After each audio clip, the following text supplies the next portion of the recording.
Need a boost? Sometimes all it takes is tapping into your inner cool. Icebreaker's gum helps you unleash the confidence within. Each chew releases a rush of icy flavor powered by cooling flavor crystals, sending a wave of refreshment to reinvigorate all your senses. Icebreaker's convenient pack fits everywhere, from car cup holders to backpack pockets, so you can find your cool wherever you go.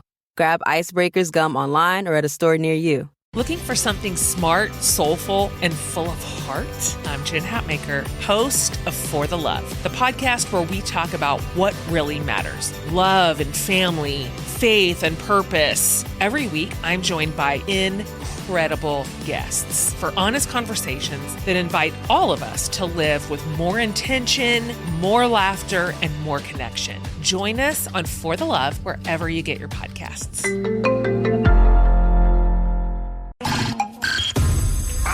Places, please. The Daly Migs Show is on deck. Guitars plugged in. Drums ready to go.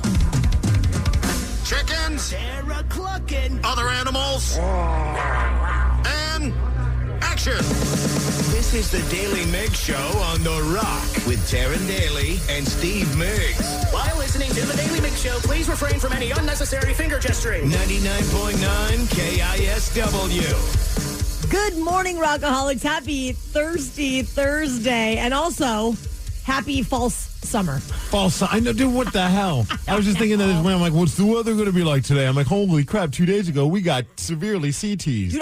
Dude, for sure we did. I mean, it was hard to sleep. It was 84 degrees in my bedroom. It was not great. We're all bitching about the weather. Muggy. Now I'm cold. Nothing's ever good enough for us. What's your number one thing to do on a rainy day when the daughter's home? What do you guys like to do in the afternoon to pass the time? Abso-freaking-lutely nothing. And think about how we're going to have Indian food. I don't know why, but whenever it's rainy, kind of nasty out, maybe a little chilly, our go-to when it comes to takeout is Indian food. Okay, I've never tried that for a rainy day. I think I might have to. Yeah. I don't know if there's any kind of correlation. I don't know why we do it. It's not like it's slaps. soup, but there's just something. Both my wife and I are like, it feels like an Indian food kind of night. Let's get some. So I get kind of excited when the weather's kind of crappy because I love me some Indian food. And now you're inspiring me to do the same. So thank you for that. Yes. Let's get into the Daily Migs download.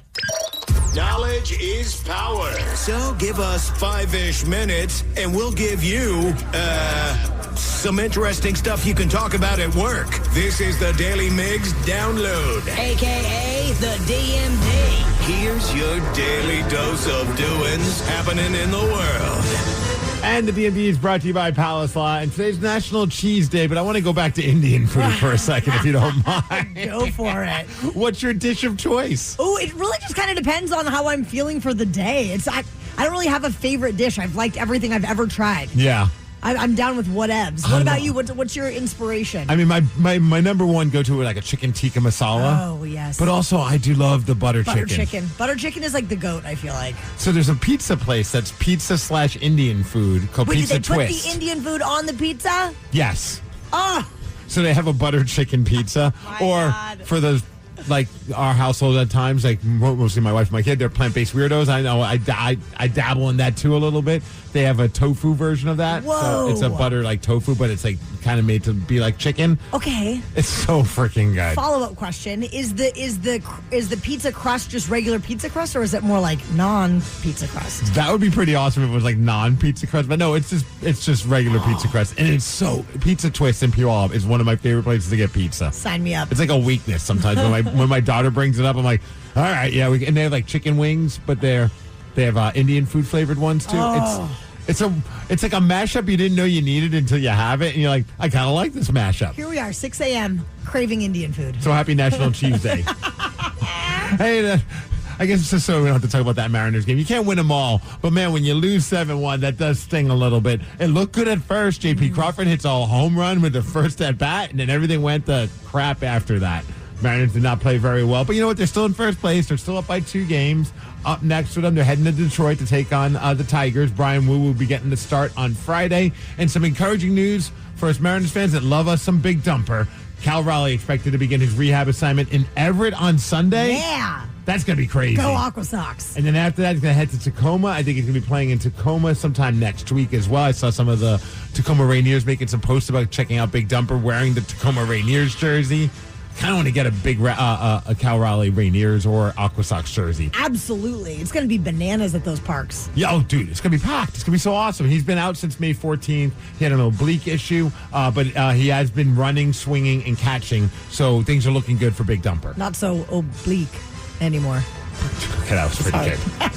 The Knicks rallied from a 14-point second-half deficit to beat the Spurs 105-95 in Game 1. You know why? Why? The Danhausen curse continues. This is so fun. Jalen Brunson scored 30 points despite dealing with a knee and ankle injury, helping the New York team extend their playoff winning streak to 12 games. Crazy. So awesome. And Karl Anthony Towns added 18 points and 12 rebounds as the Knicks stole home court advantage. Game 2 is tomorrow in San Antonio. Dude, I never thought there'd be a time in my life where I'd be more excited about watching the NBA playoffs than the NHL Stanley Cup finals. That's where I was last night. I know, like, we were like, we had graduation with Tatum. I'm like, if we get home in time, I could catch the ending of the Knicks game. And I'm like, I haven't, that's not even happening. Tonight is Game 2 of the Stanley Cup finals. I'm sure I'm going to watch it with the Golden Knights and the Carolina Hurricanes, but like, I am so invested in this New York Knicks team. I am too. And apparently they do have a couple of Seattle connections in the NBA Finals. Spurs head coach Mitch Johnson, he's a Seattle native, son of John Johnson, member of the 1979 Supersonics championship team. And then on the Knicks side, you mentioned Jalen Brunson, the star player for the New York Knicks. His dad, Rick Brunson, spent time in the 2005-2006 season with the Sonics. Gosh. And I even saw they're still talking a little bit about like the expansion stuff that's going on, where it's looking very likely it's going to be Seattle and Vegas. So, I mean, the Seattle basketball talk is getting a little bit more and more serious, and it's kind of fun to see that there's some Seattle ties to the NBA Finals. Well, also from the world of Seattle sports, the Mariner Moose was ranked the 6th most popular mascot in Major League Baseball in this new fan survey that happened. That's awesome. So awesome. We love our Moose. Nearly kind of surprised. 54% of Mariners fans gave the Moose high marks for entertainment, humor, and engagement. The Philly fanatic, of course, topped the list. Yep. Always does. Mr. and Mrs. Met earned the less desirable title of most annoying mascots in baseball, which is funny. Yeah, well, you know, when it was Mr. Met, and then he found a girlfriend, and the girlfriend had to be a part of it all, and then next thing you know, they got both of them. It's very annoying when couples get like whipped. that. Yeah. If you're putting together like the top, who's your number one mascot in the Seattle? Oh, in Seattle, like of all time? Sure. I mean, like my childhood, like I loved Squatch so much. He was pretty crazy. Probably the Moose, honestly. Like the Mariner Moose was, those two just bring me back, and it's so much joy whenever I see them. What about you? Of course, it's Bowie. But duh. I mean, I got a jersey with Bowie's name on it. I mean, I'm so stupid. Hey, as far as weather, hitting a high of 67 degrees, going to be a cloudy day today. That is the DMD, brought to you by Snoqualmie Casino and Hotel, and that's what's up. The Daily Migs Show. Is it the end of an era for a former Seahawks great? Mr. Unlimited. We're going to tell you what's going on at 6:20. If you missed it, yesterday, former Seahawks quarterback Russell Wilson shared a video. Unlimited. It seems to be that retirement is happening in this video, and in it he shared his love for the game of football. I remember the moment I fell in love with football. Is it Survivor or what's going on? I know he's going to CBS to do broadcasting. I know he's joining Survivor. It's great. I remember the moment I fell in love with football. Waking up before sunrise with my dad and brother. Deep post routes and moon balls. Yeah, that's where it all began. I mean, I know this is a really cool video, and I did enjoy watching it, and it's cool how much love he had for Seattle specifically and the Seattle team, but it also sometimes just reminds you of how kind of cringy he is. Like, yeah, that's where it all began. But somewhere along the way, my love for football turned to more than just passion. It was an obsession.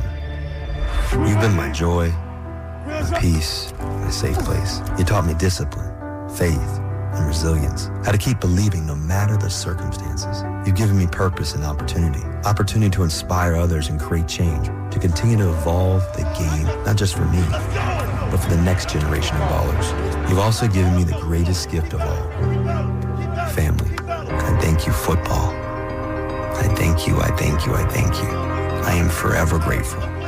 Let's play for these fans tonight, man. Love. 3. Why can't I say love Russ? Number 3. Love 3. It's the sexy voice. I think that's what gets me. Hey, Seattle. Hey, Seattle. Gonna see you in the morning. Yeah. Love 3. But it was so. It's a great really video. magical, and I got a little goosies right now just thinking about it. I mean, we did have some very special times with that man. Oh, you think about like those first few years, especially. I mean, like the first, I'd say even 5 to 7 years with Russ. I mean, in the first few, of course, he brought us, helped bring us a Super Bowl championship. I know the Legion of Boom was a massive part of it, but let's not forget about all the awesome things that he was doing to be able to keep plays alive and some of the improbable plays that happened, some of the miraculous comebacks. I mean, what a fun run with Russ as our quarterback. And how much he was criticized for, for his size and all these different things that, people would always kind of try to tear him down. And it was like he had so much adversity and overcame so many things. It's just really cool to get to celebrate him now. I mean, it was like the high of highs with Seattle, and then when he left Seattle, it just kind of... it's a bummer. I know there's going to be that argument forever of like, is he a Hall of Famer or not? Until whether or not he does get into the Hall of Fame, I think that argument will continue. Yeah. How are you feeling about that? I think he's deserving. I really do. Too. Yeah. I think that's absolutely an argument that anybody could make. I think if they won the second Super Bowl, that's a tough one. I think if that happened, that would almost cement his legacy for a Hall of Fame thing. Definitely. 10 Pro Bowls. I mean, the guy, he's still at the top of a lot of quarterback stats. I mean, his legacy is going to continue for quite some time. Absolutely. But I thought it was interesting listening to him. Like, there's a lot of other stuff he gave love to, like the Seattle franchise, Pete Carroll. I thought it was cool. Like, he mainly just focused on Seattle, not like, understandably so, not his time with the Broncos or the Steelers or the Giants. His love for his family, his teammates, and things along those lines. But I thought the fact that he had a lot of love for just something that's non-living, like football, was really interesting to me. And I was curious for you, if you had to pick something like a non-living thing, because I have a few things I could think of, but like, what is something that you love? Like, where if you were doing a video and you were showing love for something that's not alive, what would it be? Probably volunteering for the MS Society, which I guess just that organization in general is something that I have a lot of love for. I mean, it's a non-living thing, right? I mean, it's involving people, but but it's an entity. Yeah, it's an entity, and it's something that I've just poured my life into, and it's so motivating to, make these incredible strides toward finding a cure for something. It's like so much bigger than me, and I love being involved in it. It definitely hit me being there for you, like going and doing the walks, going to the gala too, hanging out with your mom as well, who's has been affected by MS. Yeah. And I remember when we were on the walk and we're all just kind of all of us were just doing those stroll. I'm like, this is all for all of us. I mean, because we love your mom so much and we love you, and just to see how important it is for you, I get that. Oh, thank you. Now I feel completely like a loser because mine is professional wrestling. No, hear me out. The reason being, it taught me a lot. Yeah. Doing it late in my life, deciding I'm going to just try and learn how to be a wrestler and thinking maybe I'll get one match. That would be awesome. And I was just thinking about it this morning. I'm like, I'm getting closer and closer to doing it for 10 years. And what it's taught me, like how important it is, how you make people feel, not what you say, but how you make them feel. And it has applied to my life and work as well. Like just people want to feel good or they want to feel something. And I learned a lot of that from like just how I interact with the crowd at a wrestling show and hanging out with the kids and all that. And also just at the end of the day, it taught me how to be humble because like I'm not good at it. I'll never be good at it. Like at least I don't think. But like, and I have to learn from people who are maybe like half my age, maybe even more than half my age. And there's something cool, in my opinion, I love about learning from people of all walks of life and not having that attitude of, well, I'm old enough to know better. And so as silly as this is, a professional wrestling is something I would probably give a lot of love for if I was doing a video like that, and not nearly as important as the MS Society, but that is important to me. Well, I would say though, Steve, to your point, I mean, you were a wrestling fan when you were a little kid, and now you got these kids coming to your shows, and what an awesome way to inspire them that you didn't start wrestling when you were 16, 17 years old. That's something that you took on later in life, and that's a huge challenge. So what an awesome story that you have that those kids get to look up to. My buddy Ricky and I were at the merch table at the Oblivion Wrestling show at Lacey, and there's like all these families, and I was like, I looked at him because he's a little bit older too, and we're just talking about how much we love what we get to do. I'm like, I'm looking at what I was when I was a kid, dragging my mom to a church in Brooklyn, New York, to go watch like these independent wrestlers who I thought were larger in life, who probably just like us have day jobs and we're just doing this for maybe $50 and just like the thrill of being able to perform what we love. it was pretty surreal. Well, you made me a wrestling fan, so thank you. Barely. Well, you also like Cody Rhodes shirtless. Yeah. Yeah. The Daily Migs Show. What about you, Rockaholics? 206-803-ROCK. What non-living thing did you fall in love with? 206-803-ROCK is our number, and we will take your calls after Red Hot Chili Peppers. Mr. Unlimited. Yesterday, Russell Wilson shared a video on social media that appeared to be his retirement announcement, and he shared his love for the game of football. I thank you, football. I thank you, I thank you, I thank you. I am forever grateful. Let's play for these fans tonight, man. Love. Let's go to work, man. 3. The only thing that would have made that worse, though, is if he said love. Dangerous. No. I don't know why. I love everything about that video until he said love 3. So we want to know, based on that, what non-living thing did you fall in love with? And the number to call is 206-803-ROCK. Old Man Kenny in Gig Harbor, what non-living thing did you fall in love with? Good morning, guys. This is an easy one for the old man. It would have to be falling in love with and smoking weed for 52 of my 66 years on this planet. Kenny, you sound like the Black Sabbath song Sweet Leaf, where he's just like, I love you. Yeah. But God put a kibosh on that. Now I have to eat it. Can't smoke it. My lungs are full. I guess they're resined up.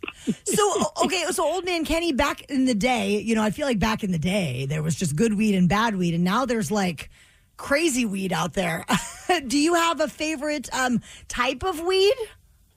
You know what really tripped me out is back in mid-70s, 75 or 6, they came out with Thai sticks.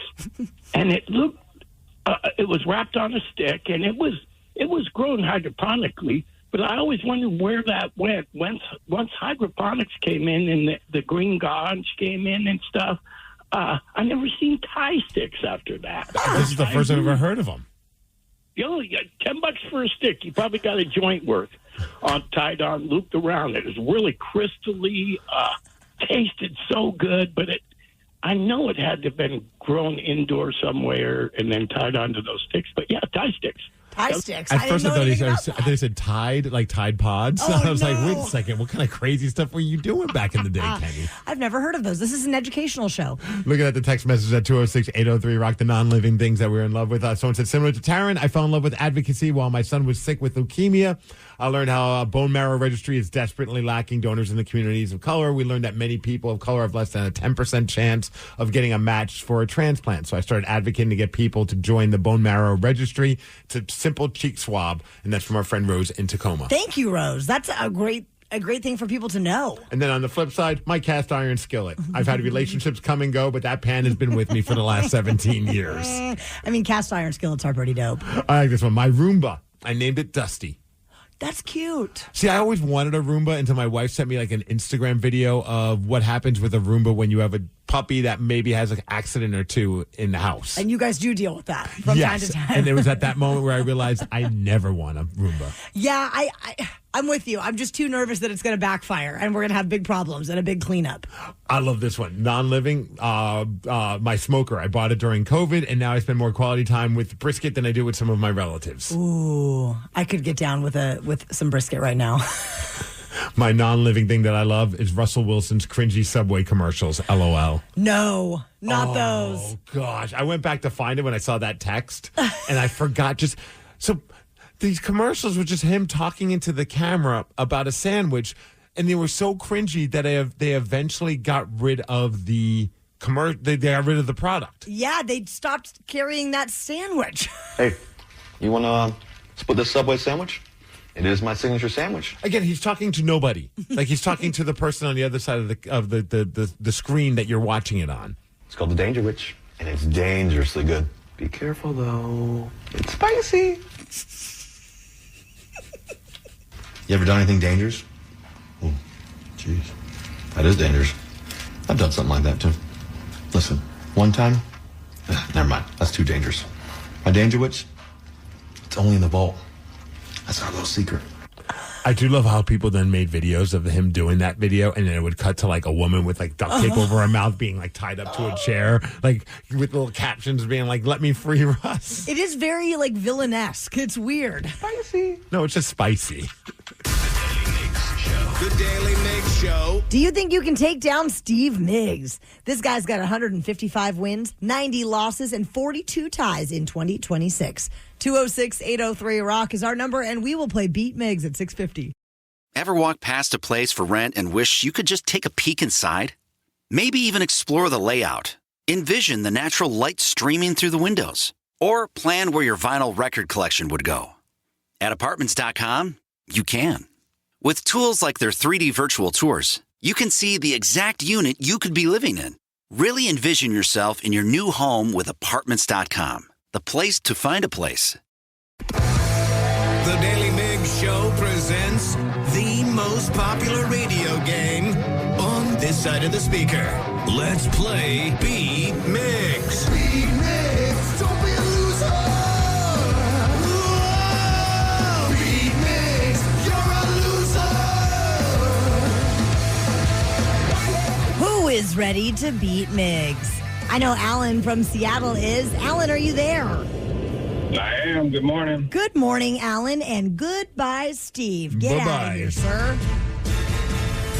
For those who are playing along, Alan will have 60 seconds to answer 10 questions. You can pass all you want, but you will only get 3 guesses per question. Are you ready? Ready. Bing, Rainier, and Morello are all types of what fruit? Cherries. Yes. Which email service has the most subscribers? Gmail. Correct. In what decade was the ballpoint pen commercially available? 30. Yes. Who is the lead vocalist of Heart? Oh, man. Pass. What is the largest species of shark? Whale shark. Correct. What was the name of the family's butler in Fresh Prince of Bel-Air? Jeffrey. Yes. Which system in the body is responsible for transporting hormones and nutrients? Pituitary? No. Nervous? No. No. I don't know. Pass. The U.S. purchased Alaska from what country? Russia. Correct. What decade was the inaugural season of Formula One racing? 70s, 80s, 90s? No. Topeka is the capital of which U.S. state? Kansas. Correct. Who is the lead vocalist of Heart? One of the Wilson sisters. Yes, but I need to know which one. I don't know. 1, 2, 3, 4, 5, 6, 7. Correct, Alan. Nicely done. Matt decent. Yeah, I'll take it. Here comes Steve. Maybe he'll take it too.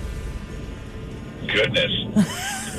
Welcome back, Steve Migs. It's good to be back. Are you feeling ready? Yeah, Daddy, let's go. Bing, Rainier, and Morello are all types of what fruit? Cherries. Correct. Which email service has the most subscribers? AOL. No. Gmail. Yes. In what decade was the ballpoint pen commercially available? Let's go 60s. No. 50s? No. 40s? No. Who is the lead vocalist of Heart? Crap. Ann Wilson? Yes. What is the largest species of shark? Great white. No. Hammerhead. No. Sharky shark. No. Hey, baby shark. No. It's got to be. What was the name of the family's butler in The Fresh Prince of Bel-Air? Jeeves. No. Oh. Benson? No. I could picture him.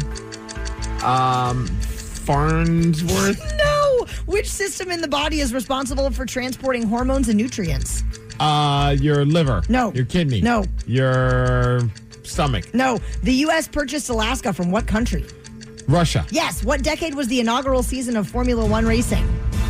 70s. No. 80s? No. 90s? No. Steve, you got 4 correct, and that is not enough to beat Alan. He wins 7-4. Congratulations, Nice. Alan.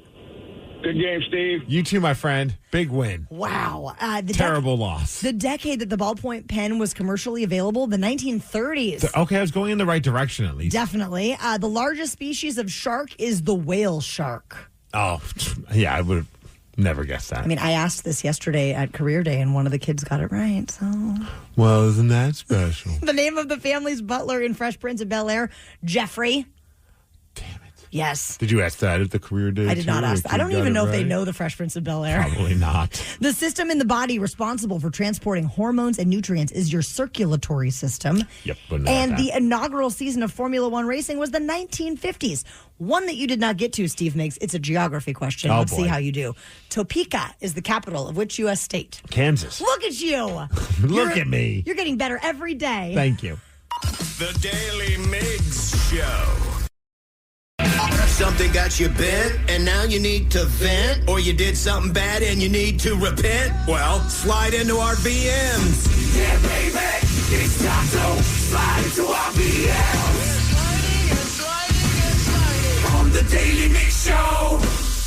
We are power sliding into these VMs this morning. Oh, yeah. And you can make that happen yourself if you'd like through the Odyssey app. Open it up and look for the microphone icon. Steve, who has been sliding into our voice messages today? Well, let's check out our first VM. I want to leave this message from Migs. It was great meeting you and seeing you over at the graduation. I hope you had a great time. It looked like you and Tatum were having a blast. We were. Congrats to your kid. Congrats to mine. Here's the first grade, right? Ooh. No, I'm not ready for first grade. It goes so fast. I mean, it's wild. Barrett, is he having a graduation ceremony? For first grade? No. Oh, that's right. I forget he's in first grade because of the age. They're the same age, kind of. Yes. But so did he have one for kindergarten? They did not have one for kindergarten. Oh, they did it man. he had it for two of the preschools that he went to. Uh-huh. But no, not for kindergarten. Oh, it was full pomp and circumstance. They had the gowns. They had the hat with the little tassel, the music playing. Did they move the tassels and everything? Yes. The entire thing was adorable. And it was like one of those moments when she's walking down. I mean, I know I was struggling to keep my eyes from cutting onions, if you would say. And I look over my wife, and I look over at all the other parents, and everybody's tearing up because it's adorable. And it also just makes you realize like how quickly our kids are growing. It's bonkers. I feel like at the beginning of kindergarten, you drop off a little baby, and then by the end of it, you're like, this is a kid now. Holy cow. When they're showing the pictures and just how much they've changed over the course of the year. And I never thought about, I have a lot of love for teachers just in general, having to put up with these crazy kids in any age and any. But then, hearing the kindergarten teacher talk about how hard it is to take down all the pictures off the wall and have to say goodbye to all these kids, and it's like a reset in a sense. I'm like, I never thought about how every year they have to have that emotional farewell in a sense to a kid that they were there, and she did such a great job as the teacher, and I had a lot of love for her until she mentioned, and let's hear it for our future high school graduating class of 2038. No. I was like, jeez. I don't even want to think about that. But the best part is they hand out the diploma, and then each kid walked up to say what they want to grow up and be. And I thought that was an interesting thing to listen to. There was only one profession got multiple kids saying this is what they want to grow up and be. What do you think it was? Marine biologist. No. Firefighter. No. The firefighter wasn't even brought up once. Cop was brought up. I like the one kid said, I want to grow up to be a military kid. Not being in the military, but a military kid. I like it. Another kid said that they wanted to become a roller skater when they grow up. I thought that was cool. Another one also said mermaid. That was pretty sweet. One kid, my favorite was, I want to be a lot of things. I'm like, hell yeah, be whatever you want. That's very realistic. But the one that got the number one picks, teacher. And I thought that was kind of cool. True testament. You could tell all the teachers were kind of glowing when they heard, multiple ones. But my daughter, she got up on the microphone, and what she said was not teacher, was not cop, was not military kid, was not mermaid even. She had the one that was the talk of the post-party graduation thing with all the teachers and all the parents. Grow up, I want to groom cats with my cousin. She wants to groom cats with her cousin. I looked at Sid, I'm like, well, excuse me, what does she want to do? And she's like, this is news to me as well. Not dogs. No. Cats. No, I mean, at one point she wanted to be a vet. Then at one point she did want to become a pet groomer. And at some point, I guess her and her cousin have had talks about becoming cat groomers. That's amazing. I feel like that's a very untouched industry. I don't know a lot of cat groomers. So all the cat parents are like, hey, can you make sure you give me your daughter's info for when she becomes this cat groomer? Because we're definitely going to be in the market for one. That is hysterical. Good job. Follow your dreams, kids. How do we help her make sure that this dream becomes a reality? I don't even know. And we don't even like cats in our house. No, you don't. Cat groomer. The Daly Migs Show. Rockaholics, next time you do a little beer shopping at the grocery store, look for the yellow can that contains Men's Room IPA from Black Raven Brewing Company. It is indeed yummy, as the guys would say, and it also supports our friends at the Fisher House. So be on the lookout for Men's Room IPA. It is official because it's on the internet. Yes. Russell Wilson is officially retiring from football. That's the funny part. Is he officially retired, or is he just...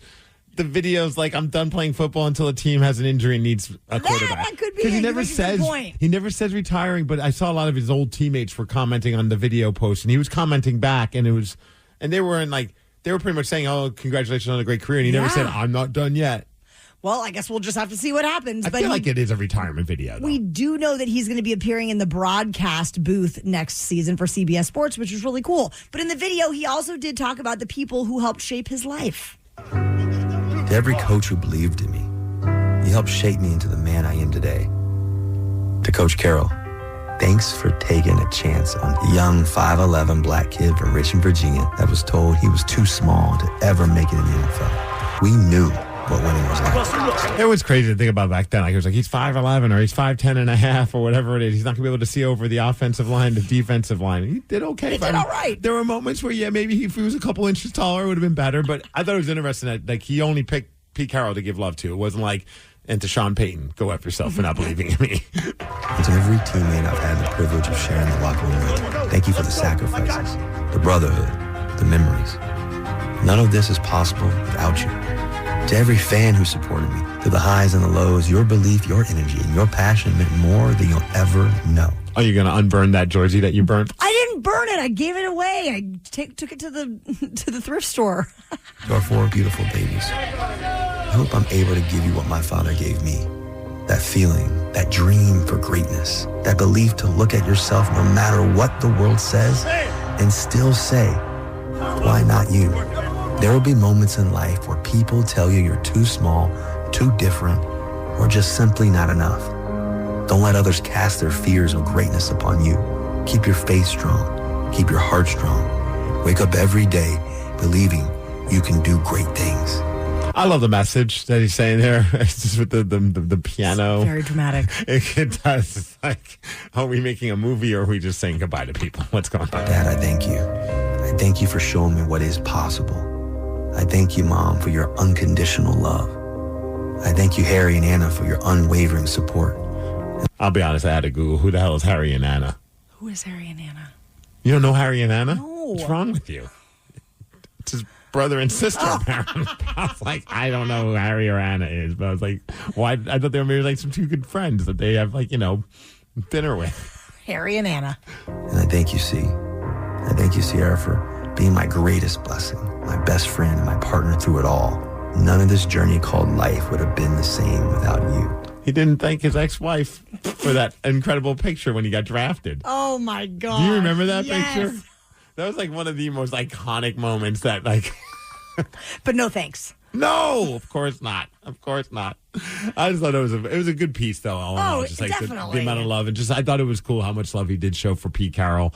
Because I know, like, people thought there was a lot of drama with them, and understandably so. But I mean, time heals those kind of things. And there were times that was the most dynamic duo in all of the NFL. It was awesome to see those two work together. Oh, especially those first few seasons. So great. Just watching the magic. And in that rookie year, I remember after that rookie year, and like you had that optimism. Like, I think the future's going to be great with this team. And then the next year, and sure as heck, it was pretty freaking awesome. Absolutely. If you had to pick somebody, like you're making a video like this and you're talking about the people who shaped your life, I feel like I might know your answer. Steve Migs, of course. Duh. Yeah, no. But who would you pick? Definitely my parents. Yeah. I mean, my parents have been so insanely supportive of me over the years, but I would say, this is going to sound really cheesy, but my son Barrett. I mean, yeah. Honestly, like, there was a time I just thought I was never going to have kids, or I didn't want kids, and I completely changed after I becoming a mom, and that's like the greatest job I've ever had in my life, and I wouldn't be who I am now without my son. So I would give big props to him as well. It's family for sure. Showtime. Yeah, that guy. Yeah. What about for you? I've been bouncing back and forth. I mean, because I can't say my dad. As much as I love my dad, it was a tough go with him. I mean, there's highs and lows and all that. I definitely learned how not to be a dad. Sure. From my dad. Like, I mean, as I don't mean to say that in a mean way, but truthfully, like, there's a lot of things I felt like growing up, looking back on, wow, man, things could have been a lot better.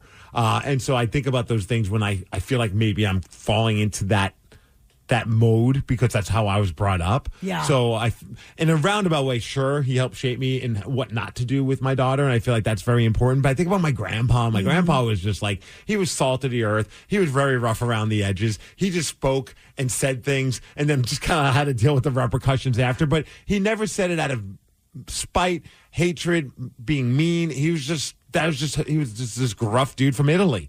But he had a lot of love. So underneath all that, there was a lot of love. And I feel like I definitely was shaped by him and just like, knowing what you're worth, knowing, don't let people just push you around, this kind of thing. And also like when you need to say something, just say it and then just worry about fixing how you said it after the fact, as long as you're coming from a place of love. Just get it off your chest. Yeah, just say it. Okay, and then I'll apologize later. I love that. Yeah. Good grandpa. The Daily Migs Show. Daily Migs Show. 206-803-ROCK. If you were to sit down and make a video like this, who would you include?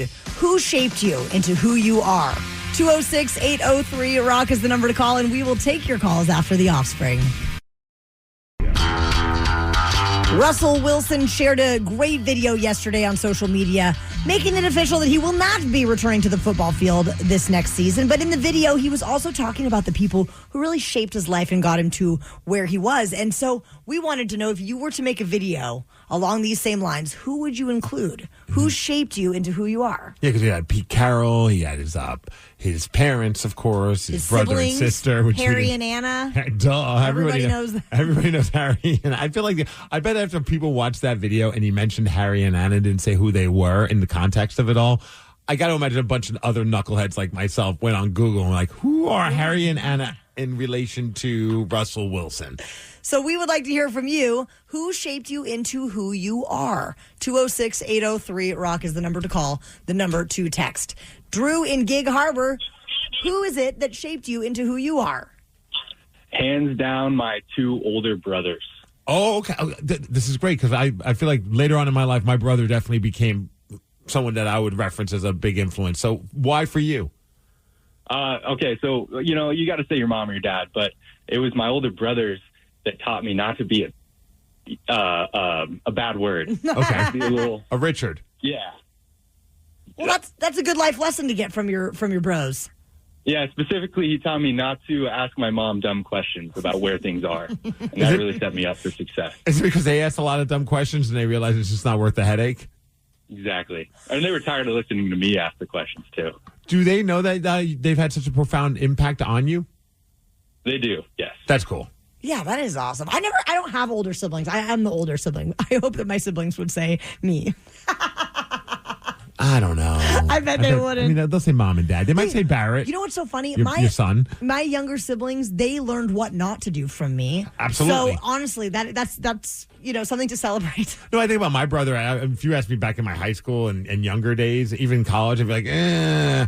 But like ever since, and I will forever say that the Navy changed that guy into the person that he is. He became just such an incredible human being, and he's a great leader. He's done so much in the military, not so much for our family. Like to see the change in him because of the Navy. Like if I'm the Navy, I would use my brother for like their ad campaign because he took a 180. I mean, it was just incredible how much his life turned around because of the military. So Steve Migs wants to pay tribute to the U.S. Navy. Yes. Yes. I'd like to thank the Navy for it. I'm looking at some of the text messages at 206-803-ROCK. My high school football coach. I hated him at the time, but now I use half of his speeches on my own kids. Isn't it so funny how those people that, you're like, this guy, this dork, but then you realize those words become truer and truer the older and older you get. These people that you thought maybe didn't know what they were talking about knew exactly what they were talking about. You have those moments where sometimes you're saying something and you're like, I used to roll my eyes when people would say this. All the time. And now I'm trying to be profound and I'm saying the things I hated as a kid. It's great. I think about my hockey coach when I was a kid. The only thing I can remember about him was that if you had a bad game, we'll go get ice cream afterwards. And that's what he would do for the team. If you guys did bad, he would get you ice cream? Yes. I love that. We're going to celebrate mediocrity. Looking back on it, maybe we should have been Well, we were bad a lot, but maybe we should have done it more intentionally because we got ice cream. That's pretty great. He would take us we would always get food afterwards, but he would get us all ice cream cones. That's wonderful. I'm jealous. I don't think I ever had. I never even really was very athletic, so I didn't have a lot of great, coaching experiences, but I would have been stoked to get ice cream for being a loser. Going back to the military, somebody said the Marine Corps taught me discipline and that I can survive on 3 hours of sleep. I mean, we try to do that, and it's hard. Yeah, that is impossible. 206-803-ROCK, and this is all inspired by Russell Wilson and the video he shared saying who shaped him into who he is. Another text, I like this one. Back in the day, there was a bartender. Do you remember the OK Hotel? Oh, love it. Yeah. Yes. Such a great spot. I'm so sad it's no longer around anymore. I mean, so many great bands played there, but he said there was a bartender at the OK Hotel. I spent way too many nights listening to his life advice. Strangely, most of it was right. I wish I remembered his name, LOL. I feel like bartenders and hairdressers are two of the people that give you great life advice. Tattoo artists. That too. You're sitting there stuck with this person. It's going to come up. Yeah, you know? I feel like I've had lots of pretty incredible conversations from my buddy Tony Mitchell over at Tony's Tried and True. May rest in peace, Jeff Cornell, who used to have he when I met him, he was over at Slave to the Needle, but he eventually had a hidden hand tattoo. Oh yeah, Damon Conklin. I mean, it's funny how I remember my tattoo artist names because of the great advice I would get from them, but I don't remember my high school hockey coach's name. What does that say? That you should go get tattoos more often, obviously. Bingo. You can get ice cream too, right? Yes. The Daily Migs Show.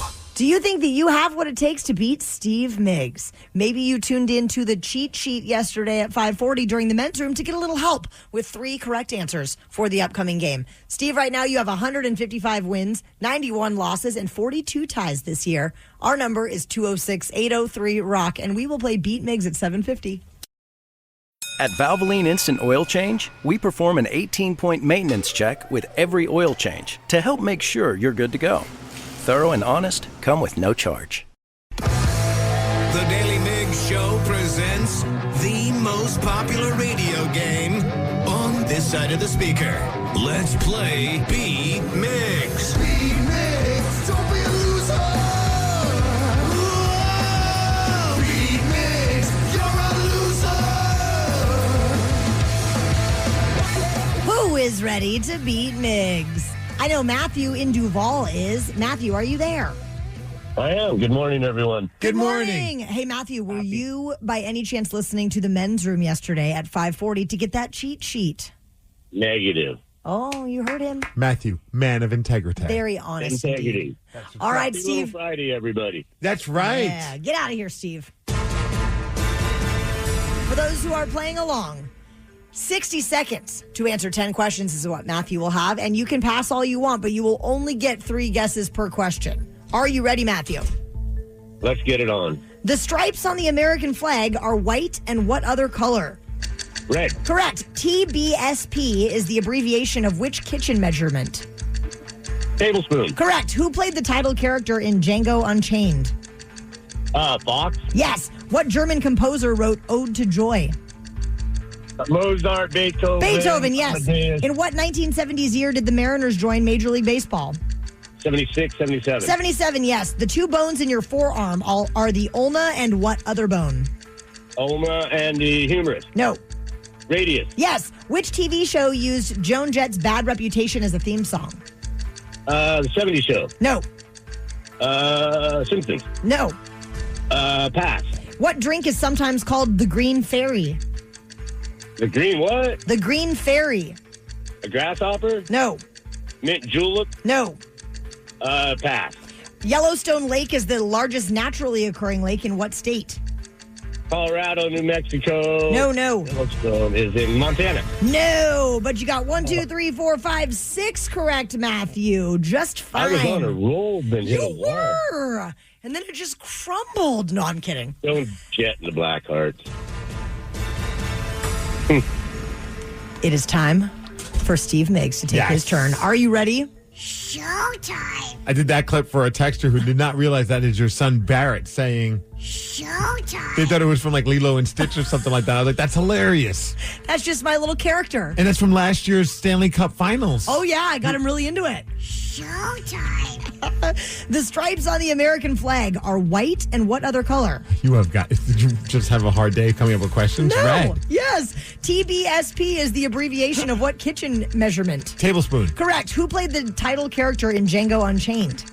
Oh, crap. Is it, I'll come back to it.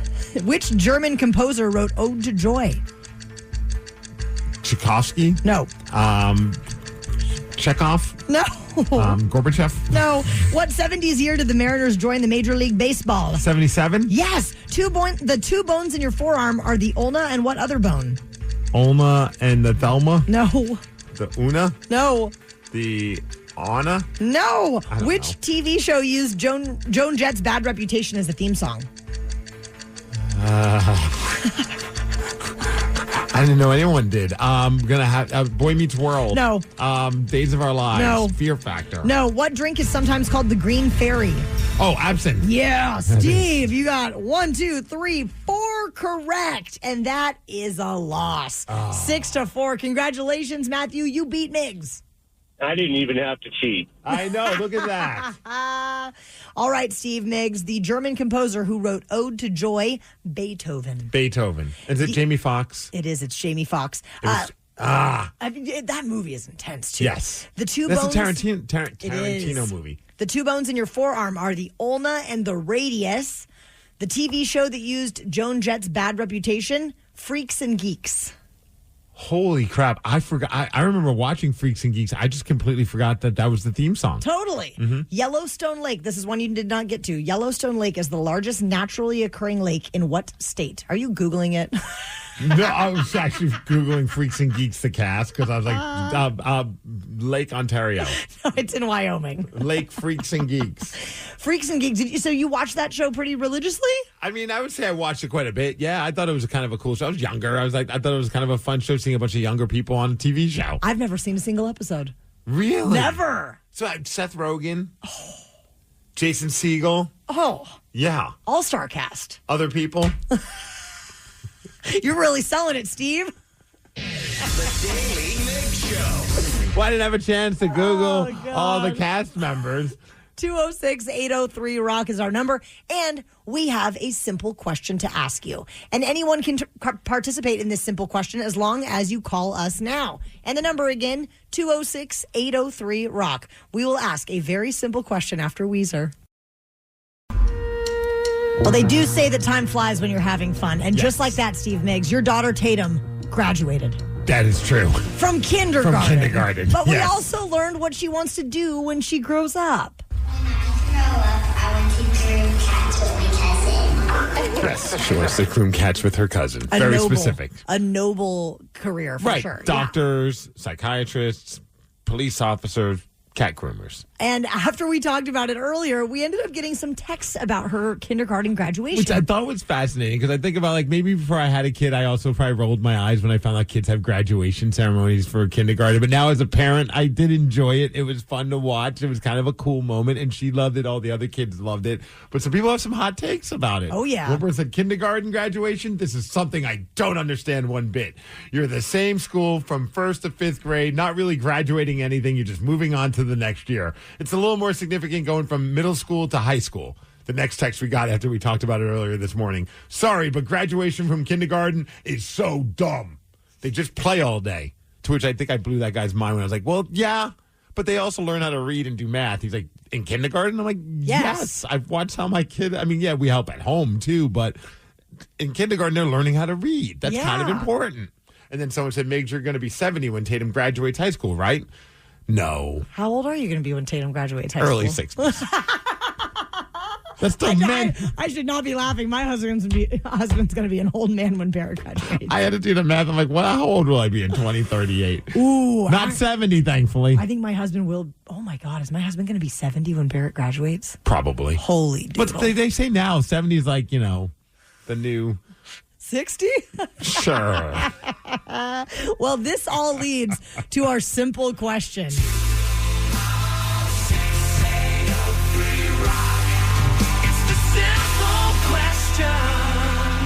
And that simple question is this. Should kindergartners have a graduation? And we're going to start with Joseph. I'm excited to hear everyone's opinion because I feel like this is something that I didn't realize was so polarizing. Yeah, we struck a nerve, I think. Joseph on Highway 18. Should kindergartners have a graduation? Joseph.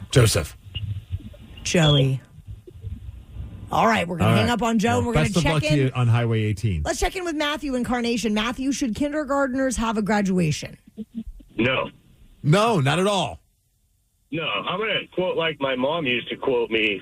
Learning and finishing school should be expected, not rewarded. You know what? You do make a solid point. That's a great point.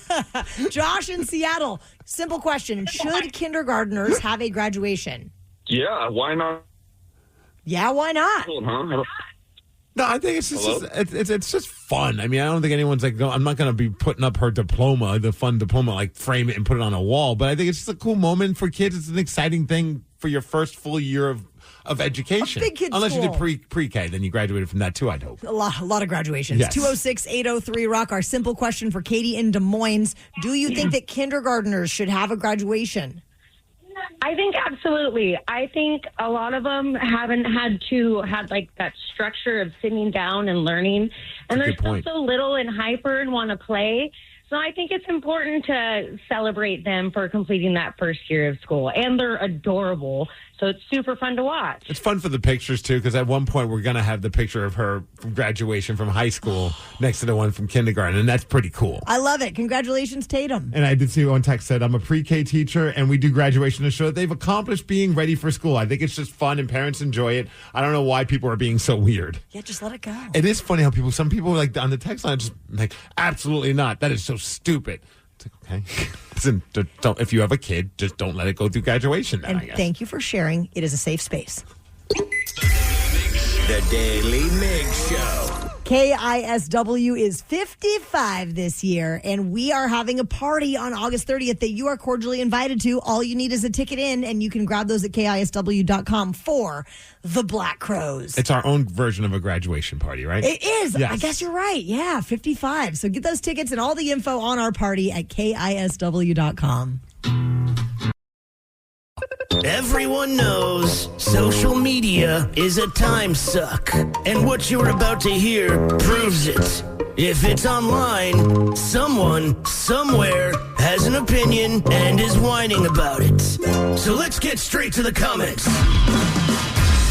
Former Seahawks quarterback Russell Wilson shared a video making it official that he is joining CBS Sports for the NFL Today as an analyst. And was it because Matt Ryan left CBS Sports so he could be an owner, president, general? I can't remember, but he's part of the big wigs for the Falcons, I believe. And so they had a spot, which is rare that spot's available. So Russ chose that over playing for the Jets.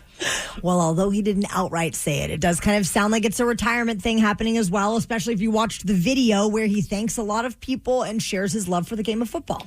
Coach Carroll, thanks for taking a chance on a young 5'11" black kid from Richmond, Virginia that was told he was too small to ever make it in the NFL. And to every teammate I've had the privilege of sharing the locker room with, thank you for the sacrifices, the brotherhood, the memories. To every fan who supported me, through the highs and the lows, your belief, your energy, and your passion meant more than you'll ever know. To Seattle, you raised me.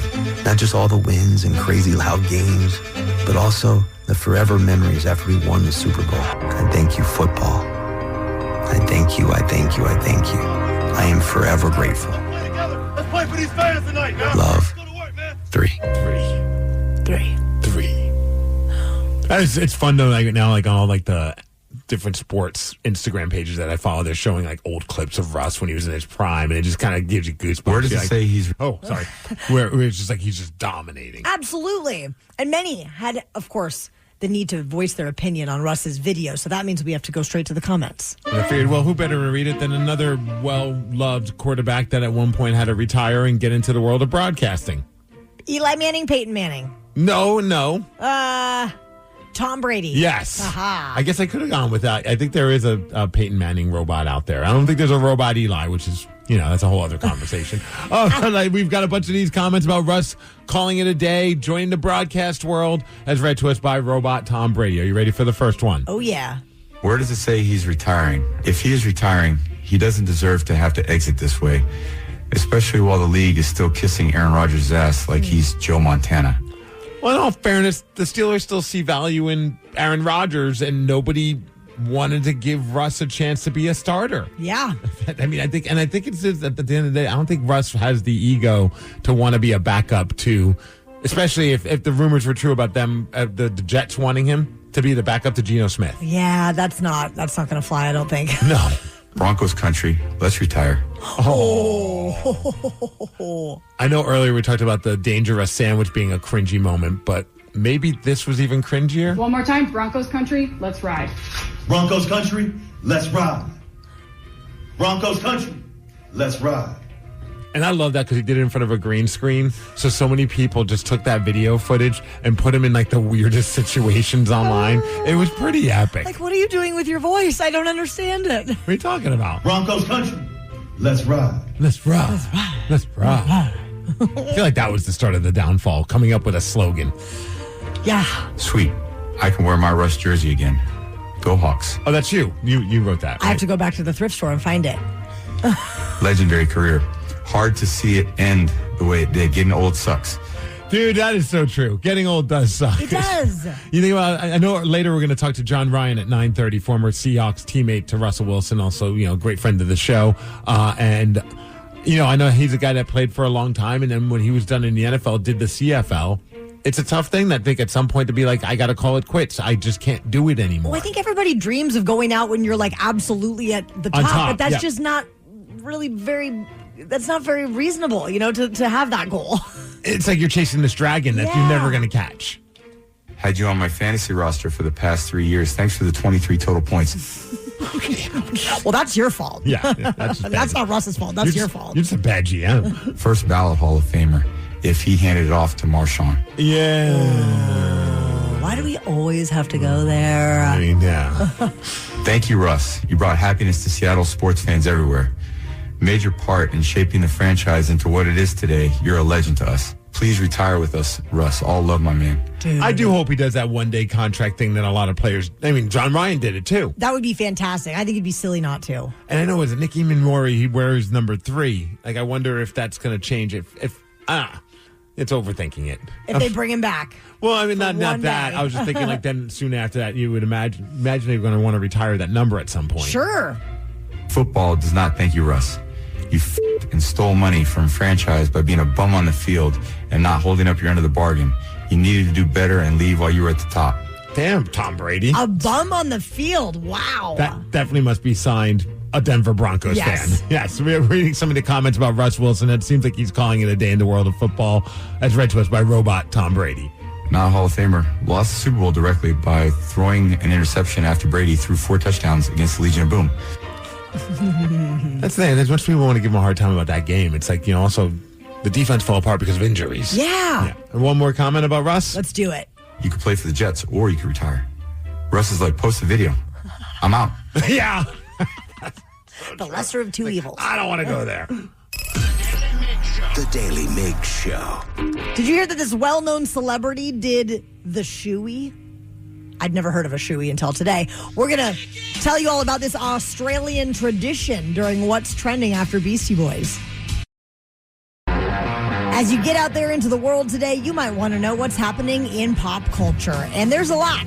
So we've gone through it, and we are going to tell you what's trending. What's trending on the Daily Migs Show. What's trending? Let's go. Let's go. Today, host Carson Daly, no relation to me, by the way, attempted the Australian... I never even realized that. That's funny. He attempted the Australian shoey tradition, which is drinking beer from your shoe. Oh, and okay. This is because a clip showed Hugh Jackman and Ryan Reynolds doing the same with an Australian sailing team. So his co-host cheered him on. Carson Daly pulls a beer out of his suit jacket and then went through all of this on air. Have you guys ever done a shoey? No, but... No, I've never done a shoey. Let's go. Look at that. Oh, look at that. No. Oh, my God.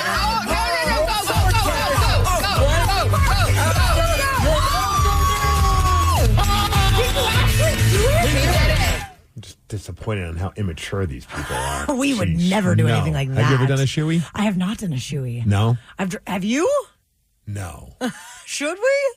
I mean, I don't necessarily want to. I don't want to ruin my shoe. Have you ever drinking anything out of something strange? I mean, like fish bowls and boots and things like that. Like the Das Boot? Yeah, Das Boot. What about you? Out of a pig's head. It was the dumbest thing ever. College. Fraternities. What? Where did you guys get a pig's head? Well, we would have a big pig roast every year because we were the Alpha Sigs. People called us the Alpha Pigs, so we really leaned into that. All of our homecoming designs were like pigs drinking, and so we were really leaned into that. So we'd have a big pig roast. One of our fraternity brothers' dad would set it all up, dig out a hole in the dirt, and do it up real good. It was incredible. And the tradition was you cut the pig's head off after it's cooked, right? And then whoever's the newly initiated brother, the NIB, has to drink out of the pig's mouth. Oh, my God. And I was the newest initiated brother at one point. So you have to pretty much kiss the pig, lean back, and then they have a 2-liter bottle of soda that's been emptied out with beer. Probably, Busch Light, maybe Keystone Ice, some of the finest beverages. Of course. And they'd pour it through that other side of the head and let it go through, so the beer's going through the mouth, and you'd have to be kissing it. But it's we didn't clean it out. Yes, 1,000%. It was awful, but it was a tradition, and it was a big deal. Who's getting it was an honor that you got to kiss the pig. Is this foreshadowing for you becoming a plant-based weirdo? Might have been. Yes, might have been. Yes, so that was definitely the weirdest thing. Yikes. It's a lot more fun the next year when I didn't have to do it, and I got to see the newest initiated brother have to do it. Crazy. Weezer's got a new album coming out. I don't know how there's no segue, speaking of pigs. The album's gold, so they're calling it the gold album. I feel like they've had the green, blue album, blue. the green, the black, the white, and now they have the gold album. All the colors of the rainbow. And a brand new song has just come out, and it does kind of feel like old school Weezer. Parasitic fishes down in the sea. Now we're history. We might as well be strangers. Something came along and changed. It's called We Might As Well Be Strangers. The album comes out on August 21st. It's their 16th album. Dang. And somebody said Rivers Cuomo's 56, yet still sounds like a teenager singing. He really does. It's a cool song, though. Taking good care of his voice over the years. Also, you can see them at Climate Pledge Arena. They're going to be coming September 13th with the Shins and Silver Sun pickups opening up for them. We'll see you there.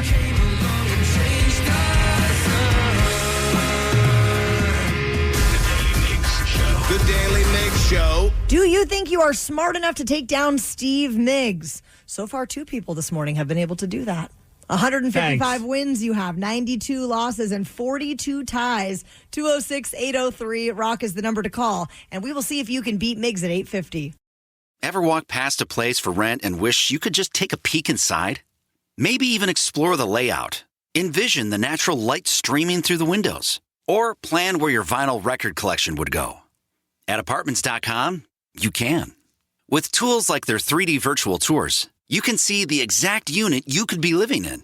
Really envision yourself in your new home with Apartments.com, the place to find a place. Hiring isn't just filling a role. It's about finding people who can drive results. Indeed Sponsored Jobs helps you match with the right candidates faster. Target candidates by skills, certifications, or location. Join the 3.3 million employers worldwide that use Indeed to connect with quality talent that fits their needs. And listeners of this show will get a $75 sponsored job credit to help get your job the premium status it deserves at Indeed.com/podcast. Terms and conditions apply. Hiring? Do it the right way with Indeed. The Daily Migs Show presents the most popular radio game on this side of the speaker. Let's play Beat Migs. Beat Migs, don't be a loser. Whoa. Beat Migs, you're a loser. Who is ready to beat Migs? I know Ryan in Tacoma is. Ryan, are you there? Let's go. Let's go, Ryan. All right, Steve. Go ahead and get out. Did you want to give a shout out? Oh, yes. I want Before we get to You're the just game. about to disappoint a bunch of kids. I know. So yesterday, quick shout out, Ryan. Thank you for being patient. Yesterday, I got to speak to some classes at my son's elementary school, and Mr. Kelly's fifth graders, let me tell you, they are awesome. They all wanted to give shout outs to their parents, which is that's so sweet. freaking cute. So shout out to Anna's parents, Emma and David. Dawn and Chris, if you're listening, your kid said hi. Dion, your son Lex says what's up. And Saul says hello from your favorite daughter. So thank you to Mr. Kelly's classes. And thank you to Mr. Kelly. He's retiring after 30 years. That's awesome. Yes. That's All Mr. right, Kelly. Steve. Now you can get out. Now I can leave. For those who are playing along, Ryan will have 60 seconds to answer 10 questions. You can pass all you want, but you will only get 3 guesses per question. Are you ready, Ryan? I am. What color is in the exact middle of the rainbow? Yellow. No. Green. Correct. Which English word is a combination of the first 2 letters of the Greek alphabet? Ha. What is the term for a group of 144 items that can also mean nasty? Ha. Amity Island is the fictional setting for what 1975 adventure thriller? Psycho? No. Ha. In what 90s year did Tiger Woods win the PGA Tour Rookie of the Year? 95, 6, 7. 6, yes. Which state is located between Maine and Vermont? New Hampshire. Correct. In what decade was Iron Man created? 50. No. 60. Yes. Which beer is from the land of the blue sky waters? Oh, I know this. Pass. On which continent will you find the Zagros Mountains? Hams. Yes, How it's was that? hams. Ah, you got it. Sorry, we're out of time, Repeat that. Ryan. 1, 2, Oh, 3, man, 4, dang it. 5 correct. Good job, though. Split it right down the middle. Oof. Ugh. I got a tie streak I'm trying to beat. You've been tying? How many times have you tied Steve? This is 3. He's tied you 3 times in the past. way. Yeah, so we'll see what happens. Clearly, we're both very intelligent individuals. Very. Yes. Steve, welcome back. Are you ready, sir? Let's go! What color is in the exact middle of the rainbow? Oh, man. I've had to color so many rainbows with my daughter. I can't. Blue? No. Orange? No. Green? Yes. Which English word is a combination of the first 2 letters of the Greek alphabet? Alphabet. Yes. What is the term for a group of 144 items that can also mean nasty? A gross. Yes. Amity Island is the fictional setting for what 1975 adventure thriller? Is that the Amity horror? No. No. Amity Island. Jumanji? No. Jurassic Park? No. In what 90s year did Tiger Woods win the PGA Tour Rookie of the Year? 92. No. 93. No. 94. No. Which state is located between Maine and Vermont? Which state? Maine and Vermont. New York? No. Maine and Vermont. Which state? Pennsylvania. No. Massachusetts. No. In what decade was Iron Man created? 70s. No. 60s. Yes. Which beer is from the land of the blue sky waters? Coors. No. Bush. No. Keystone. No, Steve, you got 1, 2, 3, 4. You got to be kidding me. Do you know that you scored 4 points all 3 games this morning? Yeah. And guess what? I lost. You lost 5-4. Congratulations, Ryan. You win. Finally. Son of a... Amity Island is the fictional setting for Jaws.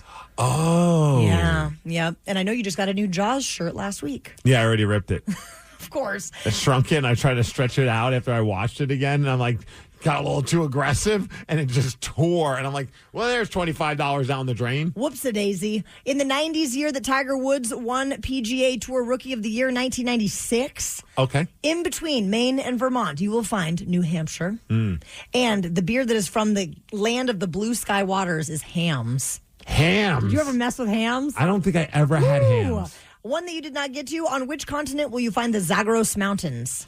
Africa. Asia. Okay. Congratulations on 3 losses this morning, Steve. The Daily Migs Show. Bad day. Steve Migs, do you think that you could play soccer while blindfolded? No, I can't play soccer even if I didn't have a blindfold. Blind soccer just made its debut here in Seattle, and we're going to chat with a man who helped bring it to our city after Harvey Danger. Steve Migs, I'm not sure if you have noticed, but lately there has been a lot of buzz in the greater Seattle area all about soccer. I wonder why. Well, of course. The streets of Seattle are just, it's all about World Cup. Everybody's talking about World Cup, but ahead of this, I don't know if everybody has heard about this. Seattle welcomed teams from the United States, Kazakhstan, Peru for the inaugural blind soccer international tournament that just happened at Inner Bay Stadium. And we were just fascinated to hear that something like this was in our hometown. So very cool. We wanted to chat with Sam, who is the co-founder and president of Ballard FC and Salmon Bay FC. And Sam, you were part of bringing this event to our fair city. Yeah, thanks so much for having me. And it was such an honor to be part of hosting the Blind Soccer International Tournament. And hopefully we can see a lot more, blind soccer being played in Seattle and across the country. And excited to talk to you more about it. Yeah, because it was just a couple of days ago when we saw the story. And I was like, I didn't even know something like this existed. And of course, we had lots of questions of exactly how that even works. Just give us the scoop because it's fascinating. Well, first of all, I should say, this was my first experience with blind soccer as well. So, I've played soccer my whole life and coached, and now I'm a co-founder and president of Ballard FC and Salmon Bay FC. I had never had any experience with blind soccer other than seeing it on the Paralympic Games. My understanding with blind soccer is that, there are athletes of all kind of different levels of visual impairment, some who are partially blind, some that are fully blind. But to level the playing field, all of the players wear eye coverings, so they are all fully, unable to see throughout the match, so that, it's an equal playing field for all of the athletes that are all, have different varying levels of visual impairment. And so they rely on sound, touch, feel, really intense communication. That was probably the part I was so impressed by, was the communication on the field and the way that the athletes are using all of their senses to be able to, play, communicate, and compete. So when you say sound also, I imagine there are people on the sidelines kind of maybe helping kind of direct, but is there something with the ball as well that's making a sound? How does that work? Yeah, exactly. The ball has a bell inside of it. And so as it moves, it creates kind of a jingle or a rattling sound. And so as the ball is moving, the players are all hearing where that is and kind of sensing where the ball is from there, and then obviously using their feet to control and move the ball. As they dribble the ball, they kind of move the ball, shuffling it back and forth between their feet to keep that jingle going so they can keep getting a sense of where it is. The goalkeeper on each team is sighted, and so kind of acts as a guide for the players. Then there's a coach at the midfield line who's helping guide who's sighted, and then they have a guide at the other end. So on all ends of the pitch and in the middle, there's a sighted guide helping them to kind of describe where the ball is, where to pass, where to move. And they also have zones of the field, which is so fascinating. And I got to test it out a little bit myself as they hosted a clinic, on that weekend to kind of wear the eye coverings and test it out yourself. You can lose kind of control of where you are on the field. And so they have zones in the field, so they'll shout, which zone you're in, so that you can kind of get a sense of where you are in relation to the goal, in relation to your teammates, et cetera. If you're just tuning in, we're chatting with Sam Zizette, who is the co-founder and president of Ballard FC and Salmon Bay FC. And you brought up exactly what I wanted to ask you about. Did you get to try it out? And how much of a challenge, how challenging was that for you? Because to me, that sounds pretty scary to even try. It is. And, we actually had one of our Ballard FC players, who is an incredible player playing at a top collegiate level, scoring a lot of goals for us this season. We had him try it out as well. The way he described it, and it was the same experience for me, is it's very challenging, as you can imagine. You're so reliant and used to sight. And so then as soon as that's taken away, it's just an entirely different experience and perspective. And for me, it brought it all full circle to see the athletes and how competitive they were and how talented they were, again, to be able to come and compete at that level. And I mean, I'm just hats off to those players and those athletes for being able to do it. It was incredibly challenging. I couldn't control where the ball was, and I played soccer my whole life. It's got to be so inspiring for somebody who's has vision impairments and around here to see something like this happen. I would think that this is going to maybe help grow this sport and give more people opportunities to play sports that maybe have never had a chance to do it because of something like this. Absolutely. I mean, we had young student athletes from the Vancouver School of the Blind that came to the tournament. It was super inspiring to see them, asking for autographs from all the players. That's cool. so excited to be part of that and experience that. And it definitely inspired us and inspired the young athletes. And it also inspired the players for all the different teams. I was fortunate to get to kind of be part of the medal ceremony and seeing the pride in the athletes for winning and competing in these games. It was a super impactful experience for me to get to be a part of and to see how much these games meant to these athletes and that there was a crowd. I was told by some of the athletes and the organizers that this was the first time in a while that they got to play in front of a large crowd, and hearing that roar of the crowd, that applause that comes after a goal or after a big win, and then seeing their faces absolutely light up for that. I mean, it was really inspiring. And we're chatting with Sam Zizette, who's a co-founder, president of Ballard FC, Salmon Bay FC, and you were part of the help bring the inaugural Blind Soccer International Tournament here to the Northwest. And this could be a dumb question. Maybe you don't even have an answer for it. Is soccer, I mean, I'm trying to think of, are there any other sports where they could have, it would lend well to this type of variation of the sport where you could have people who are visually impaired be able to play it? Because I'm trying to think, could you do that with baseball? Could you do that with football? Have you heard of any other sports that have tried something like this? I haven't, and it's a new kind of world and experience for me, but something I'm excited to kind of immerse myself more into. I would have thought soccer would have been one of the last sports or one of the most difficult sports to play. But watching the level of skill, the determination, I would not put it against, visually impaired athletes to be able to play any sport at that type of high level and competitiveness. So I would say, again, from very little experience being part of it and being immersed in it, I'd say I can't imagine any sport where players couldn't be able to compete and be able to play. Well, thank you, Sam. We appreciate getting to learn more about Blind Soccer's international tournament. Sam Zizette is the co-founder and president of Ballard FC and Salmon Bay FC. And have fun with World Cup. This is going to be really exciting for our city. Absolutely. Thanks so much for having me on, and thanks for shedding a spotlight on blind soccer. It's really amazing. The Daly Migs Show. Do you think that you could name a song if you only heard 1 second of the chorus? If so, we've got Alter Bridge tickets to give you, and that show is November 25th at the Moore Theater. 206-803-ROCK is the number to call, and we will play Hook or Shook at 9:20. It's time for Hook or Shook, the game with absolutely no integrity. We'll play 1 second of a hook from a song, then you have to guess what it is. We'll bend the rules, pull out all the stops, and do anything to help you win. But you might just get shook, as one of us will play too and possibly cost you the game. This week, we are playing for tickets to see Alter Bridge at the Moore Theater on November 25th. And this morning, we have Kevin in SeaTac playing the game. What's up, Kevin? Hey, how's it going? We're doing great, my man. How are you doing? Doing good. Awesome, Kevin. We're going to spin the wheel to find out if you're playing with me or Steve. All right, the wheel's spinning. Who's it going to land on? Will T-Dog help you win the tickets? Will it be Steve Migs? Aha, it's T-Dog. All right, Kevin, it's you and me, and this is your clip. Ooh, is that, Guns N' Roses? Yes. I can help with a hint if you need it, but would you like to hear the song one more time? No. Do you guys play another one maybe? Like a different song of the band? Well, this is the one that you get to try and figure out. I can totally help you. Do I guess? Yeah, you can guess. Sure, you can help me. Yeah, let's go. All right.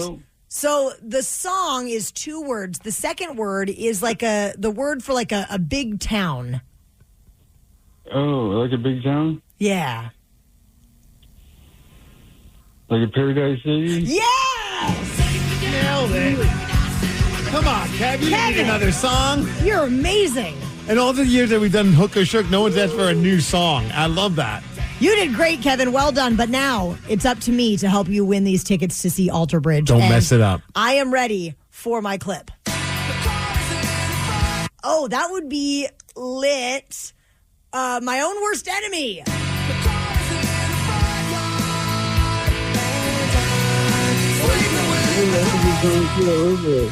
Kevin, congratulations. We're going to send you to see Alter Bridge at the Moore Theater on November 25th. Awesome. Thank you, guys. I appreciate it. Thank you so much. You're welcome. You rock, Kevin, and I do love that. Can you play another song instead? We can't. Nope, sorry. It's not how the rules work. But we can cheat. Yes. The Daily Migs Show. Daily Migs Show. There is just a ton of love pouring out today for Russell Wilson, and his former teammate John Ryan is going to join us after Van Halen. Steve Migs, ever since yesterday, every time I open up my phone, it is nothing but headlines about Russell Wilson. He has announced that he's going to be joining the broadcast booth and posted a really beautiful video yesterday about his time playing in the NFL. And we're going to chat right now with one of his former teammates, John Ryan. Hello, John, and good morning. Good morning. What's up? Not much, my man. Thanks for joining us. We just thought it'd be really cool to hear your, just how you're feeling. You saw the post. How you feeling about Russell Wilson and him calling it a day? A little bittersweet, to be honest. I saw that video and just thought back of all the great times, all the memories, all the triple spinoramas, run 25 yards back, throw a touchdown to Doug type moments. The Super Bowl. And then a little bitter, just as a football fan. I really thought that Russ had like a couple more really good seasons in him if he was in the right situation. But that's just me as a football fan being selfish. But just so many great memories, and it's good when a guy can kind of walk away on his own terms like Russ is doing. Dude, as a fan, I just went on Instagram and they showed like his post game interview that he did after that insane game that you guys had. You had a touchdown throw against Green Bay? Green Bay Packers. Yes, to go into the Super Bowl, and just the emotions that he was feeling, and it just triggered so many like memories of like. When watching him, it felt like even if the team was down by 20 points, there was still hope if there was still time on that clock. There was always hope when we had Russ. I mean, he was just the king of positivity. I mean, I played with him for over 6 plus years, I guess. And I'd never in one instance seen him be negative. And that's just not on Sunday afternoon for 3 hours. I'm talking like when week 13, Wednesday night at 7:30 when everyone's already been there for 13 hours. And you need to look for a little bit of encouragement. Russ was always there. I mean, he was always positive. There was never a negative bone in that guy's body. It was always great to be around. We're chatting with John Ryan right now and just celebrating an incredible career that Russell Wilson has had in the NFL. Do you remember in maybe some of those early days when Russ first came to town and you guys were first hanging out?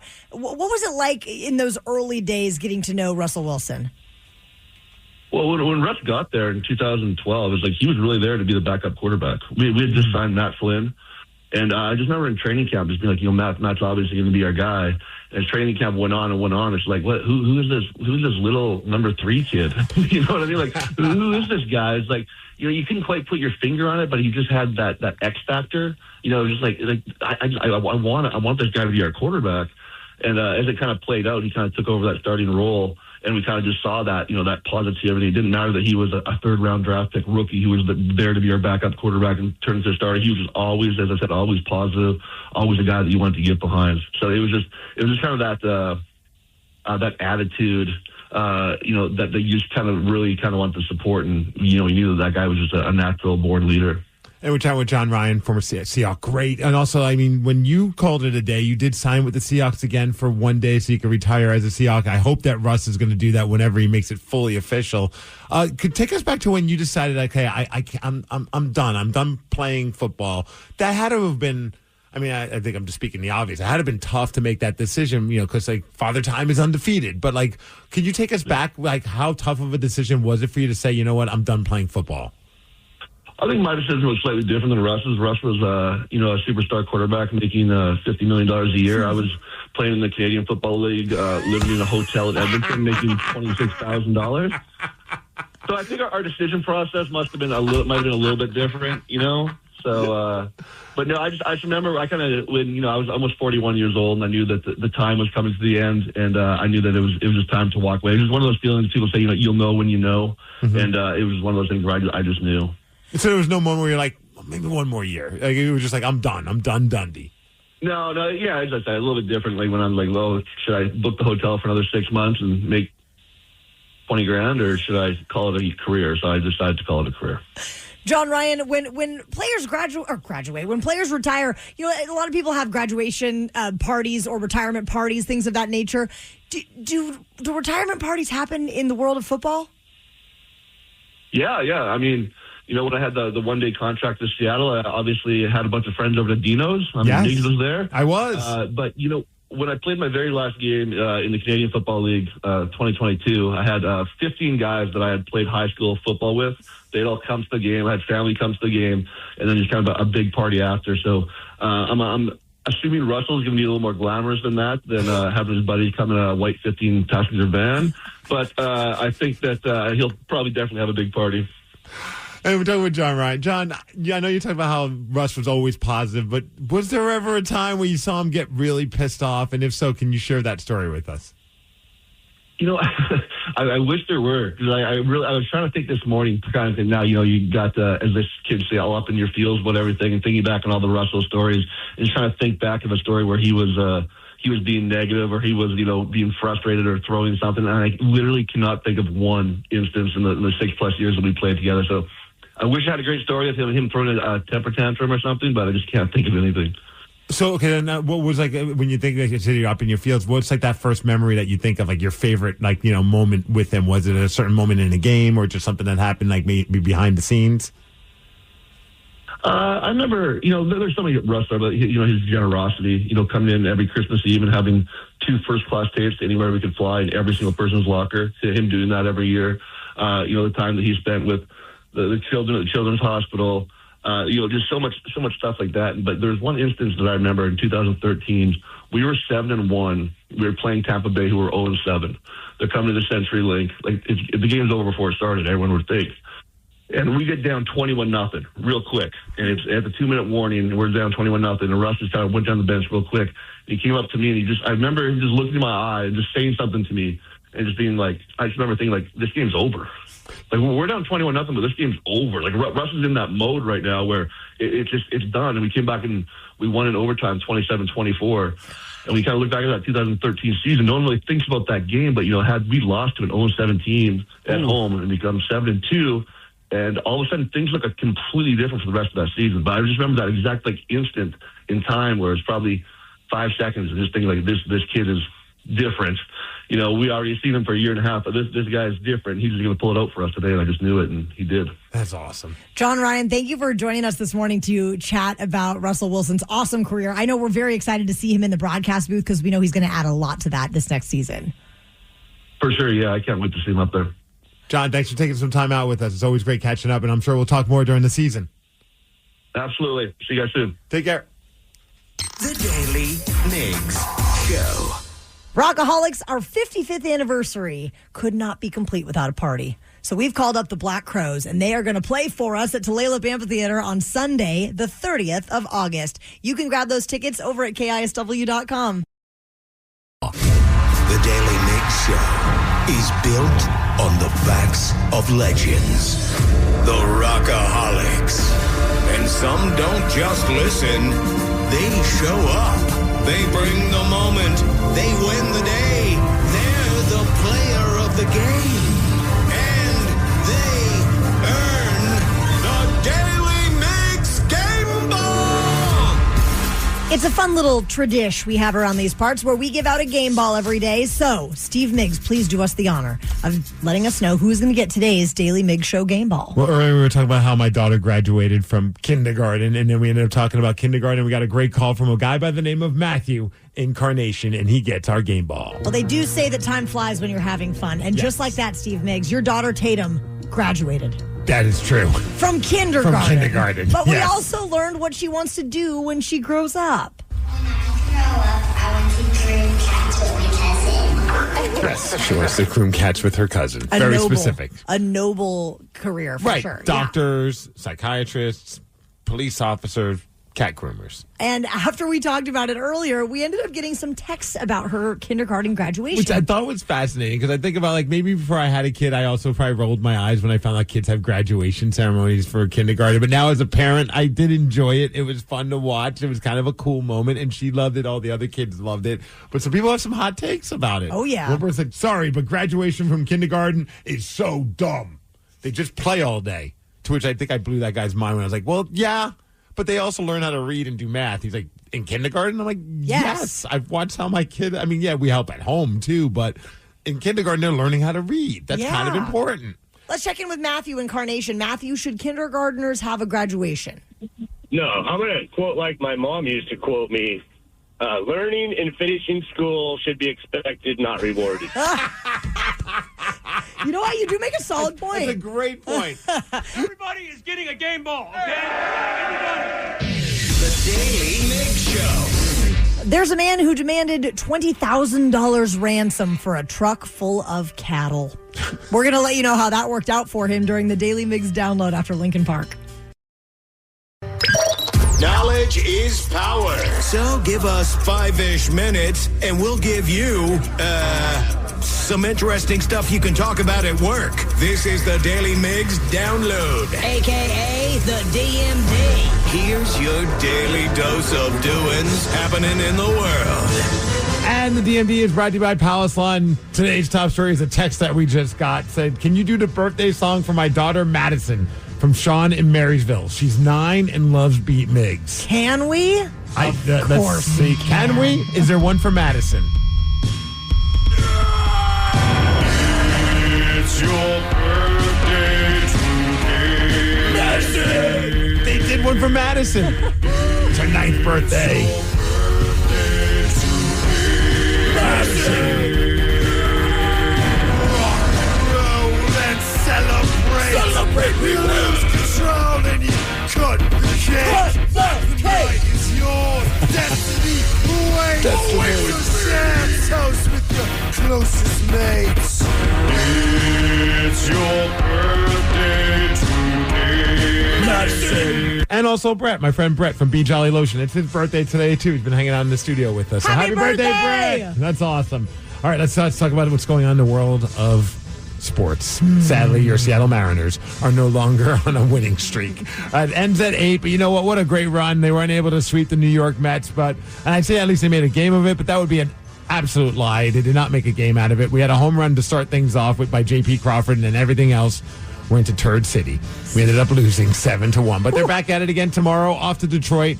Hopefully they turn it back around and get some more wins. But right now, we are still in first place, 2 games ahead of the Athletics. There's a Pasco man who's been accused of forcing a cattle-hauling semi-truck off Highway 395. Then he stole the truck and the trailer and demanded $20,000 ransom to return the livestock. Excuse me? Police say that the 46-year-old Clemente Esquivel cut in front of the semi, repeatedly hit his brakes until the driver finally stopped. They got into an argument, and then this man drove off with the truck. Later sent a video demanding money to return the cattle. He ended up getting arrested on theft, extortion, and reckless driving charges before posting a $10,000 bond and being released. And this happened in Washington. Yes, in Pasco. Man. People are wild. I love that he sent a video it's like out of a movie. If you want these cows, I've got your cow. $20,000 or else. We need Liam Neeson with a certain set of skills. They were taken. Taken 7. 70-year-old woman, I don't know if you saw the story or the pictures of this. This is just crazy. Accidentally drove onto the elevated light rail tracks right on Mount Baker Station, sorry. And the reason why, she was following GPS and didn't bother to be like, hey, maybe GPS is sending me in the wrong direction. And that's exactly kind of what happened. It shut down one line of service between Soto and Othello, and for several hours, crews had to work on removing the vehicle. She appeared confused, shockingly, but she wasn't intoxicated. She was just paying attention to what her GPS said and didn't bother to second guess it. I heard there were people that left the Mariners game early because they were like, we'll beat traffic, we'll get back on the light rail and get home early. And then they ended up being very delayed. Some people didn't get home until close to midnight. Yeah, whoopsie-daisy. Not good. And also the video and the photo of them removing the vehiel with the giant. Yes. It was something. Well, when I first saw it, I was like, how the hell that happened? And then when I read the story, I'm like, it happened because of GPS? You might want to switch your GPS. They probably had an iPhone. Oh, thanks. Yeah. I can't deny that. Leavenworth is considering a big makeover of the Bavarian-themed downtown area. They want to turn Front Street into a permanent pedestrian plaza. So with this proposal, they'll do some expanded gathering spaces in that area, festival lighting, terrace seating, fountains, other upgrades inspired by this pedestrian-only style setup. So that was really popular during the pandemic, and they may make it a permanent thing. Okay. They're still in the planning stages, but it's probably still a couple of years away. Oh, I'm sure we'll end up there at some point. Absolutely. Because I feel like every year we try and make a trek to Leavenworth because it's freaking awesome. I love it over there. Also awesome, the New York Knicks. And we mentioned this earlier. It's still kind of crazy to me that I'm more excited about the NBA playoffs than I am about the NHL Stanley Cup Finals. I'm loving this New York Knicks story. It's just so great that for the first time since '99, they're in the championship, and they are now 3 games away from winning the NBA championship as they beat the San Antonio Spurs 105-95. They were down by a bunch, but they ended up coming back and winning the game. That's now 12 consecutive games that they've won in the playoffs. It's the longest postseason streak in franchise history, all thanks to Danhausen from the WWE, who uncursed them and then cursed everybody else. He's doing his job. No, fairness, I am still excited about the NHL Stanley Cup Finals. Game number 2 is tonight. You got the Las Vegas Golden Knights taking on the Carolina Hurricanes, both of them vying for Lord Stanley's Cup, and the Knights are up 1-0 right now. Let's go Hurricanes. Absolutely. As far as weather, we're hitting a high of 67 degrees. Going to be a clear day today. That is the DMD, brought to you by Snoqualmie Casino and Hotel, and that's what's up. Ryan Castle is up next with your morning 12-pack. The Daily Migs Show. Sierra has all the best active and outdoor brands for the super athletic stuff, like running gear for cruising up the trail. Woo! And the super athletic-ish stuff, like fishing gear for chilling by the creek. Nice cast. Fitness apparel to push for higher reps. You got this. And golf balls priced so you can afford to lose one. Or a few. Head to Sierra or Sierra.com for the brands you want at the prices that let you do it all. From athletic to athletic-ish, Sierra's got it. I'm not 18 anymore. I don't live in a dorm, and I have little free time. I'm working, raising 2 kids, and I'm tired. But I'm not done. That's why I chose University of Phoenix. I take 1 class at a time, log in on my schedule, and I don't have to worry about tuition going up. It just fits my life. University of Phoenix. Built for real life. Get started at phoenix.edu. I'm Susie Welch, the host of Becoming You, a podcast where I help you stop living by default and start living by design. Listen to Becoming You wherever you get your podcasts.